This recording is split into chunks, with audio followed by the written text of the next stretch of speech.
Kadis PPLH Kota Sorong, Julian Kelly Kambu, mulai mendata kendala penanganan sampah di tempat pembuangan sementara untuk merumuskan langkah pengelolaan mewujudkan lingkungan lestari dan sistem ekonomi sirkular yang dapat dirasakan manfaatnya.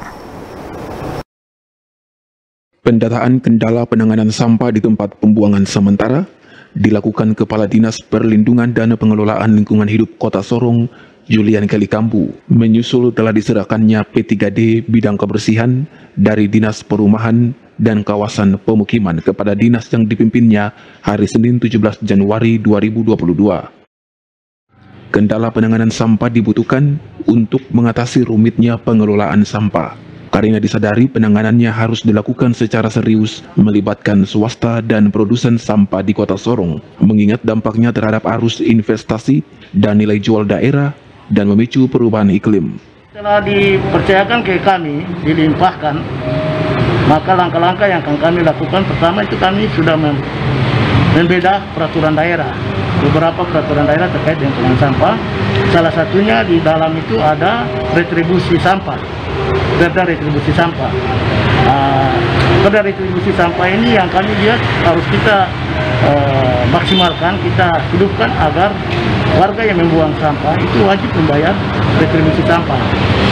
Di tempat sementara? Di tempat sementara. Jadi kalau kita mau berangkat atau masuk di toko kemana saja, kita wajib tunjukkan kartu vaksin.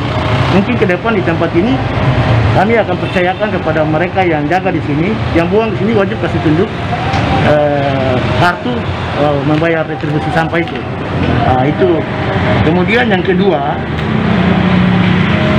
volume pembuangan sampah di sini itu hanya untuk rumah tangga, dalam skala rumah tangga.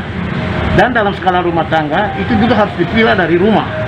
Yang sayur, yang sisa makanan, itu kami menyarankan, bukan menyarankan, tapi mewajibkan kepada semua keluarga untuk memilahnya di dalam satu tempat sendiri kalau mau membuangnya di sini. Sehingga itu langsung ditampung, kami akan menyiapkan satu wadah, sehingga yang sisa-sisa makanan ini dalam satu wadah sendiri, sehingga mudah diambil untuk mungkin keperluan makanan babi atau keperluan lain. Seperti mereka tidak bongkar lagi. Jadi yang masuk di kontainer itu yang betul-betul yang akan langsung diambil dan dibuang ke TPA. Sementara makanan itu bisa diambil, makanan babi yang botol atau yang masih memiliki nilai ekonomis diambil kemudian dibawa ke Benada. Nah itu bisa seperti itu. Dan kita terus mengingatkan warga kota bahwa tumpukan sampah itu akan membawa dampak menimbulkan gas metan. Gas metan itu sebagai sumber utama pemanasan global. Gas rumah kaca yang menyebabkan pemanasan global.